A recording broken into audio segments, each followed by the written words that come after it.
Donc, on sait que toutes les écoles vont être fermées jusqu'au 30 avril.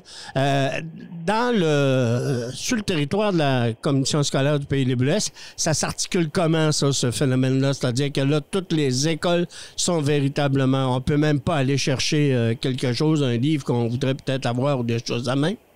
Non, présentement, toutes les écoles sont fermées, sauf 6 écoles primaires qui accueillent des services de garde d'urgence pour le personnel qui a été identifié par le gouvernement, principalement le personnel œuvrant dans le domaine de la santé. Pour aller chercher le matériel, comme le premier ministre l'a indiqué, le ministre de l'Éducation l'a indiqué dimanche, il sera possible à un certain moment donné d'aller chercher du matériel. Mais pour l'instant, on n'a pas de consigne claire et c'est la santé publique qui va nous donner ces consignes-là pour ne pas, évidemment, reproduire les regroupements qu'on veut pas faire. Donc, on attend encore des consignes. Ça fait donc maintenant 2 semaines que les écoles sont fermées. On en a pour jusqu'à la fin d'avril. Est-ce que toute cette période-là peut faire en sorte que ça peut compromettre l'année scolaire des jeunes qui fréquentent la commission scolaire? Évidemment que on peut croire que puis a raison, que ça compromet l'année scolaire. Effectivement, il y a à peu près pour la plupart des élèves entre 60-65% de l'année scolaire de compléter. On serait, comme l'a indiqué le ministre de l'Éducation, en mesure de faire des promotions pour l'an prochain pour une très grande majorité des élèves, sauf que ce qui nous préoccupe pour l'instant, c'est principalement 2 catégories d'élèves, c'est-à-dire les élèves qui sont en difficulté d'apprentissage, d'adaptation. On est en train on travaille actuellement avec le ministère pour mettre en ligne et offrir des services à cette catégorie d'élèves-là qui pourrait souffrir plus que d'autres de la perte du temps d'enseignement qu'on connaît aujourd'hui.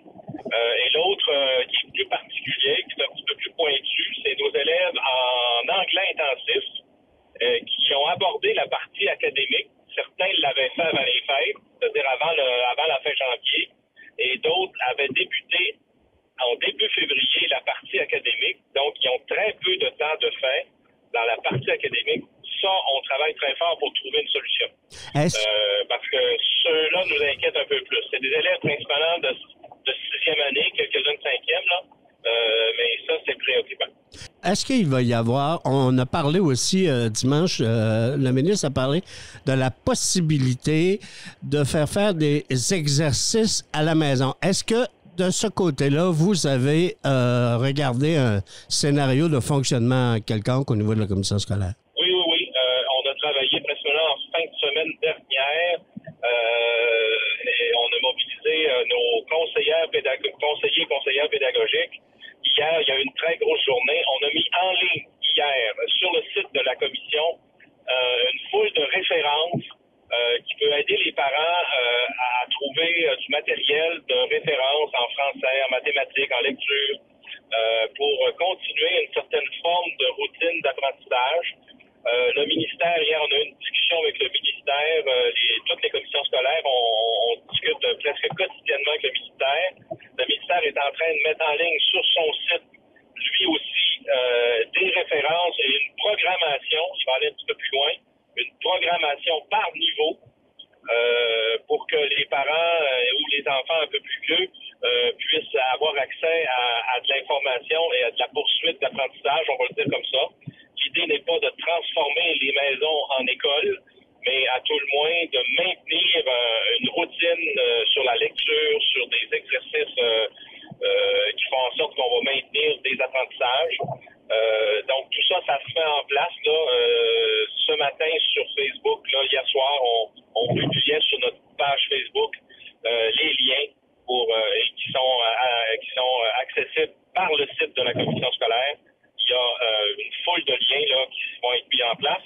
Et il viendra plus tard, dans les prochaines heures, prochains jours, vraiment une programmation par niveau pour aider les parents à planifier un peu puis à organiser.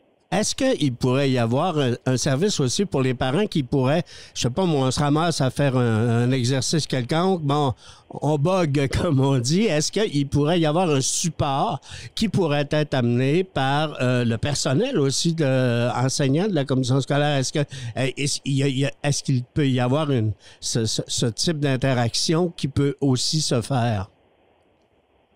Oui, exactement. D'ailleurs, dans les prochaines heures, si ce n'est pas aujourd'hui, dans les prochaines heures, le ministère de l'Éducation, le gouvernement doit s'entendre avec les grandes centrales syndicales sur comment on peut intervenir, à quel moment on peut intervenir. Les centrales syndicales sont très ouvertes là, à collaborer. C'est pas ça l'exercice. L'exercice n'est pas à chercher de la collaboration. Il est à définir comment on peut aider au niveau de la logistique, la disponibilité. Est-ce qu'un enseignant, par exemple, qui se mettrait en ligne, est-ce qu'il y a ce qu'il faut pour répondre? Les lignes téléphoniques sont très sollicitées. En tout cas, quand on passe par la commission scolaire, c'est ainsi, des fois, on a de la difficulté à avoir une ligne. Donc, on veut mettre aussi à la commission scolaire une info parent qui est autre que le site Internet, parce qu'il y a des parents qui voudraient bien parler à quelqu'un. Donc, on est en train de mettre ça en place, là. Évidemment que ça nous sort de nos habitudes de travail, ça nous sort de nos contextes de travail actuellement, puis d'autant plus que depuis hier, on devra fermer les centres administratifs. Le télétravail est priorisé en grande partie. Donc, il faut établir déjà des liens de communication en télétravail entre les équipes. Ce que nous, à la commission scolaire, en tout cas à tout le moins, on avait déjà, parce que on était déjà bien installés, parce que notre territoire étant ce qu'il est, on avait déjà développé, par exemple, des visioconférences, de l'équipement et tout ça. Mais quand on parle de télétravail à la maison, ben là, il faut mettre en place des outils à distance pour le personnel. Et c'est ce que le service informatique travaille depuis presque une semaine là, à mettre en place et à rendre disponible. Dans le contexte, M. Ouellet, où on est aussi à mettre en place un ensemble, une nouvelle structure pour l'administration des anciens territoires de la commission scolaire, est-ce que le fait qu'on ait toute cette action, est-ce que ça empêche ou ça limite ou ça réduit le travail justement pour l'implantation de la nouvelle structure, la priorité étant placée ailleurs, je suppose, non? Ça fait partie il y a trois grands présentement, il y a trois grandes questions auxquelles il faut répondre au niveau des échéanciers. Les échéanciers liés, comme vous le dites, ce qu'on appelle au projet de loi 40, qui vient de modifier la gouvernance des commissions scolaires. On avait des échéanciers pour l'établissement d'un conseil d'administration, tout ça, des désignations. Présentement, tout est sur le bureau de la direction générale. On est en train, le ministère va nous guider là, et on peut comprendre que c'était pas la prioritaire, mais là, il faut quand même se parler de ces échéanciers-là qu'il y avait dans la loi, donc le 1er mai, le 15 juin pour l'établissement du CA, tout ça.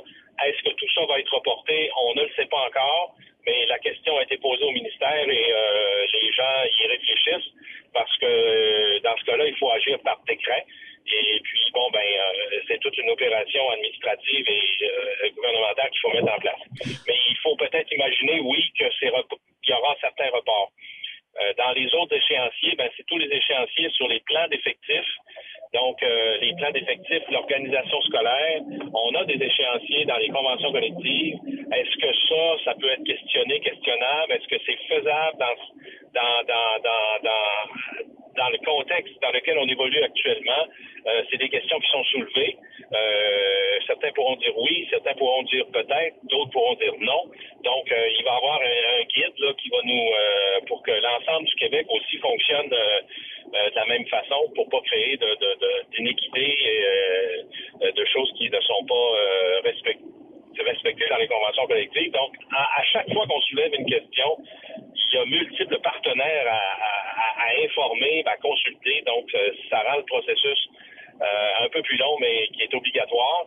Mais on fait des choses présentement en 2 jours, ce qu'on faisait en 2 mois. Hein? Fait que ça s'accélère très rapidement.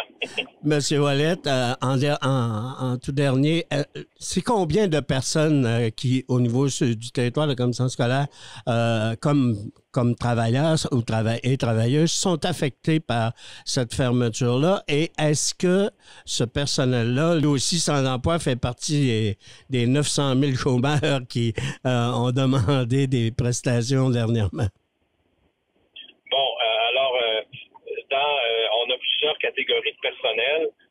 Présentement, tout le personnel régulier partout au Québec est à la maison en télétravail et payé à 100 %. Donc, ils n'ont pas à réclamer à l'assurance chômage. Le gouvernement soutient, ce sont des employés de l'État. Nous sommes des employés de l'État, puis à cette fonction-là, le premier ministre a dit que personne, pour l'instant, en tout cas, c'est encore la consigne, personne ne perdrait de salaire, de façon à soutenir l'action économique aussi, là, de soutenir tout ça. Il reste que certains employés ont des statuts à temps partiel et quelques employés, là, on peut parler peut-être, je peux pas avancer un chiffre, mais c'est quand même une partie de notre personnel qui devra recourir à l'assurance chômage, des gens qui étaient engagés sur des projets et des projets qui n'auront pas lieu, et qui étaient à temps partiel, à statut temps partiel ou de remplacement, par exemple pour la suppléance. Bien évidemment que ce temps-ci, il n'y en a plus de suppléance. Nous, on s'est engagé à rémunérer les gens de cette catégorie-là jusqu'au 27 mars avec tout ce qui était prévu, même si depuis le 13 mars, il n'y a plus d'activité. On a continué à rémunérer les gens sur la base de ce qui était prévu jusqu'au 27 mars. Maintenant, là, le gouvernement a annoncé qu'il se rendait jusqu'au 1er mai avec la fermeture des écoles. Là, il faut revoir cette position-là. Mais on attend avant de livrer une position, une position nationale avant de livrer une position locale. Merci beaucoup, M. Ouellet, de ces précisions-là et on se souhaite à tous la meilleure des chances pour ce qui reste à venir. Écoutez, on se souhaite oui, on souhaite surtout que tout le monde observe les consignes et que cette période-là dure le moins longtemps possible. Au niveau de la maison Alta Secours, on demeure ouvert. Est-ce que vous pourriez nous indiquer les raisons là, qui vous motivent à faire en sorte que les services demeurent ouverts? Autant au niveau du gouvernement que dans nos services, on est vraiment un service essentiel dans la communauté. Donc, les services d'hébergement dans toute la province au niveau femmes victimes de violence demeurent ouvertes durant la pandémie. Est-ce que à ce moment-ci, c'est-à-dire que vous pouvez même accueillir une nouvelle personne qui pourrait se présenter à ce moment-là? Oui, on peut accueillir encore de nouvelles personnes. C'est certain que dans ce contexte-là, on a dû accroître nos mécanismes d'évaluation et puis mettre des mesures assez strictes au niveau de la sécurité. Donc, c'est certain que on va poser les questions d'usage qu'on se fait un petit peu poser partout aussi. On essaye d'éviter le plus possible de propager le virus dans la maison. Donc, nous, notre priorité, c'est le maintien des services, mais c'est d'abord la sécurité des femmes qui sont déjà en maison et des travailleuses. Tout le monde y met du sien. Autant, ça demande un effort supplémentaire, mais chacune collabore vraiment très bien. Donc, de ce côté-là, les mesures d'hygiène, les mesures de désinfection sont accrues. C'est sûr que c'est un petit peu comme tout le monde. Chacune aimerait aller visiter sa famille, ses amis et tout ça. Puis c'est triste d'avoir à restreindre ça, mais c'est vraiment pour la sécurité. C'est pour espérer que ça dure le moins longtemps possible aussi. Est-ce que dans une période de crise comme ça, où on est obligé d'être effectivement à la maison et ne pas être obligé de sortir, une personne qui est victime de violence conjugale dans ce contexte-là, est-ce que on pourrait s'attendre à ce qu'il puisse y avoir une augmentation de cas? Bien, effectivement, c'est une possibilité. Dans un contexte comme en ce moment où les personnes sont confinées, où il y a des stress financiers, il y a des stress de tout ça, c'est sûr que on peut voir, on s'attend vraiment à voir les situations de violence conjugale s'accentuer. Mais là, je veux qu'on retienne une chose. Par contre, la violence je voudrais jamais entendre que la violence est due à la pandémie, c'est pas ça. Sauf que le contexte dans lequel on se trouve, s'il y a déjà présence de violence conjugale, c'est sûr que il y a un potentiel de voir les situations augmenter en intensité.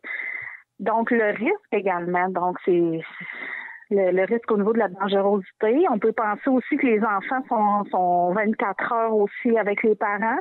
Donc, il y a un risque également que les enfants soient davantage exposés à de la violence conjugale. C'est important que les femmes sachent que oui, ils sont confinés. Oui, on n'a pas le droit de sortir de chez nous, mais c'est pas interdit de fuir un contexte de violence puis d'assurer notre sécurité. On demeure là pour elles. Les policiers demeurent là pour elles. Moi, les policiers, on a une excellente collaboration. On a déjà des appels de fait, on a déjà mis en place des modalités de collaboration. Les policiers sont très sensibilisés et sont prêts à intervenir également. Donc, ne pas hésiter à faire les démarches pour fuir une situation de violence. Donc, si on résume, au niveau de la maison Halte Secours ici dans le secteur de la MRC Maréchal-de-Laine, le service est ouvert, est toujours ouvert, est toujours disponible et on peut y avoir accès une personne qui est victime de violence conjugale. Donc, en fait, moi et le conseil d'administration, en collaboration avec la ville touriste de Beauce-Duchesne, en fait, on a pris la décision de remettre le 60e édition en 2021 concernant la crise, en fait, là, entourant la COVID-19. Cette décision-là repose surtout sur le fait qu'on a des gros enjeux financiers, donc pour garder en fait la pérennité des prochaines éditions du Festival du Bleuet, on a dû prendre cette décision-là qui ne faisait plaisir à personne évidemment, mais était un mal nécessaire en fait. En fait, une des particularités aussi, c'est que fort probablement que même si vous en étiez pour négocier, je suppose, des spectacles ou des choses comme ça, on était dans l'impossibilité de pouvoir mettre de l'avant une programmation artistique. Je suppose, il n'y a pas personne qui pouvait vous dire oui, je vais y être. Exactement, c'était un autre défi aussi qu'on avait, puisque nous, la majorité des spectacles professionnels ils n'étaient pas signés, mais on avait déjà tout statué sur les spectacles qu'on désirait voir pour le 60e anniversaire. Certains contrats étaient sur le point d'être signés, donc il aurait fallu débourser déjà des acomptes à ce niveau-là. Donc, et en sachant pas qu'est-ce qui pourrait arriver dans les prochaines semaines là, au niveau de cette crise-là. Donc, c'est vraiment là, par rapport à ça aussi. Est-ce qu'il pourrait y avoir, pendant la période où devait se tenir le festival, peut-être une activité possible, non? Ou si tout est vraiment arrêté, il n'y aura pas d'activité pour le festival? Pour l'instant, on ne ferme pas nécessairement la porte à dire peut-être une petite activité de financement cet été, tout dépendant encore une fois des consignes de confinement qui vont probablement être modifiées d'ici là, on l'espère. Okay. C'est sûr qu'on n'a pas nécessairement d'idée arrêtée puisque c'est encore trop loin. Même dans 2 semaines, c'est presque déjà trop loin en situation présentement. Donc, on ne ferme pas l'idée qu'on pourrait peut-être célébrer quand même le Bleuet d'une toute autre façon. On pourrait même peut-être s'amuser en fait à appeler ça le 59,5, mais c'est sûr et certain que vraiment pour les festivités du 60e, ça va vraiment être en 2021. D'abord, la bonne nouvelle, s'il y en a une dans le contexte actuel dans lequel on se retrouve, c'est que l'industrie des pâtes et papiers a été reconnue comme étant un secteur avec les services essentiels. Donc, ça permet de maintenir les opérations, mais également le gouvernement demande de réduire au minimum la production pour respecter, je dirais, certaines consignes de confinement et tenter de freiner l'épidémie du coronavirus. Alors, ce qu'on a fait suite à la reconnaissance du secteur comme étant un service essentiel, mais en même temps de la directive du gouvernement, on a pris en compte tous ces éléments-là pour arriver à une décision que nous avons rendue hier, à savoir que certaines de nos installations allaient cesser la production, mais en même temps, ça permettait, je dirais, de pouvoir maintenir le maximum d'emplois pour être capable de produire les produits qui entrent dans la chaîne d'approvisionnement des services essentiels. Malheureusement, l'usine de papier de Dolbeau cessera ses activités le 1er avril prochain. La machine numéro 9 à l'usine de papier d'Alma a cessé la production mardi soir à minuit. 2 usines de produits du bois dans la région du Saguenay-Lac-Saint-Jean, soit Résolu LP à La Rouche et Résolu LP à Saint-Prime, ont cessé également leur activité de production mardi à minuit, ce qui fait que dans la région actuellement, il y a près de 310 travailleurs qui malheureusement se retrouvent au chômage. Et au total, les décisions que nous avons rendues publiques hier, qui affectent également d'autres installations dans d'autres régions, on parle pour un total de 665 travailleurs. Est-ce que au niveau de l'usine ici, actuellement, on prend la décision de faire un arrêt indéterminé, ou si on respecte, on se dit, au cours des 2 prochaines semaines, effectivement, il n'y aura pas d'opération. Est-ce que si le gouvernement lève cette interdiction, disons, dans 2 semaines, est-ce qu'on pourrait reprendre à ce moment-là les activités? On parle d'un arrêt de 2 à 3 semaines, selon les directives, bien sûr, gouvernementales. Mais évidemment que le marché va déterminer également la suite des choses. Parce que les marchés actuellement dans lesquels on se retrouve, que ce soit les marchés du côté du papier ou les marchés du côté du bois, sont vraiment affectés actuellement par la situation économique mondiale, si je peux m'exprimer ainsi, dans laquelle on se retrouve actuellement. Alors, les conditions du marché vont bien évidemment guider, je dirais, la suite des choses pour ce qui est de la production. Qu'en est-il au niveau maintenant des scieries? Est-ce que on peut prévoir là aussi un arrêt de production peut-être? Pour le moment, non. D'abord, dans la région, la scierie de Saint-Thomas était déjà arrêtée pour des raisons de marché depuis déjà quelques semaines. Alors, c'est la décision que nous avons rendue hier maintient la non-production, je dirais, de l'usine de Saint-Thomas. Mais par contre, toutes les autres scieries au Québec maintiennent leur activité de production parce que, comme vous le savez, l'industrie forestière, elle est intimement intégrée. Donc, on parle de la récolte, du transport, bien évidemment de la fabrication du bois d'œuvre et par la suite de l'utilisation des sous-produits comme les copeaux, par exemple, pour faire la pâte à Saint-Félicien ou pour faire du papier dans d'autres de nos usines.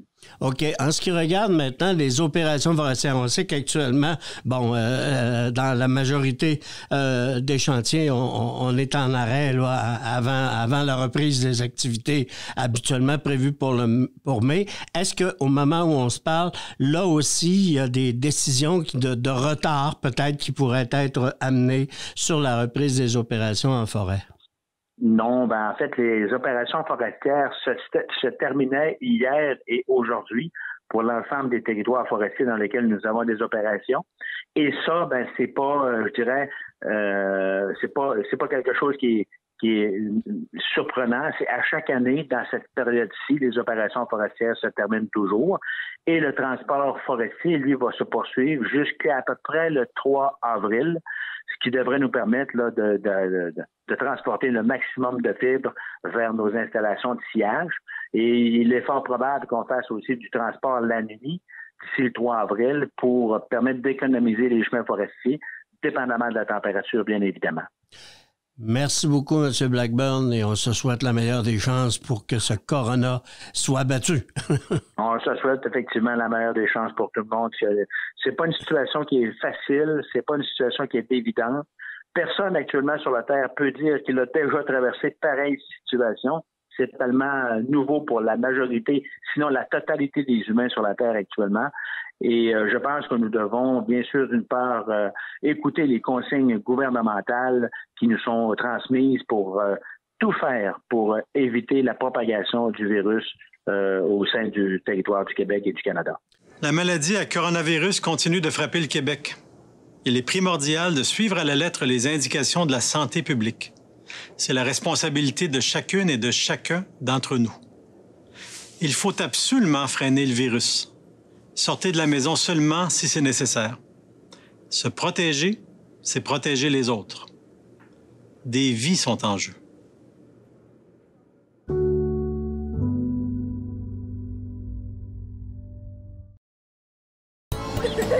Je m'appelle Jacob, j'ai 6 ans et j'ai une amputation à la jambe gauche. Ma prothèse de natation, c'est les amputés de guerre qui me l'ont donnée. Merci de votre appui.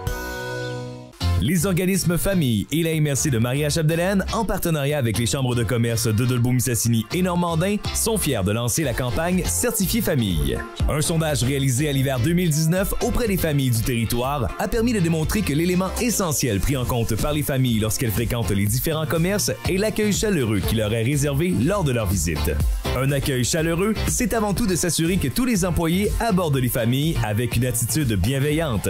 C'est aussi faire de petits gestes aussi simple que de donner accès aux toilettes sans obligation d'achat, autoriser l'utilisation du micro-ondes pour faire chauffer un biberon, permettre à une maman de s'asseoir dans un endroit calme pour allaiter, dégager les allées afin qu'une poussette puisse y circuler aisément. Les commerçants ou les responsables d'une organisation qui souhaite attirer et fidéliser une clientèle famille peuvent demander gratuitement la certification. Une vignette autostatique est visible chez les établissements qui se qualifient aux modalités suivantes. Une attitude positive et accueillante des employés envers les familles et les tout-petits et la poursuite des efforts pour améliorer l'accessibilité des familles. Vous souhaitez être certifié famille? Contactez-nous au 88 276 66 77. Surveillez les entreprises certifiées famille ou retrouvez-les sur les médias sociaux à l'aide du mot-clic Certifié Famille MC.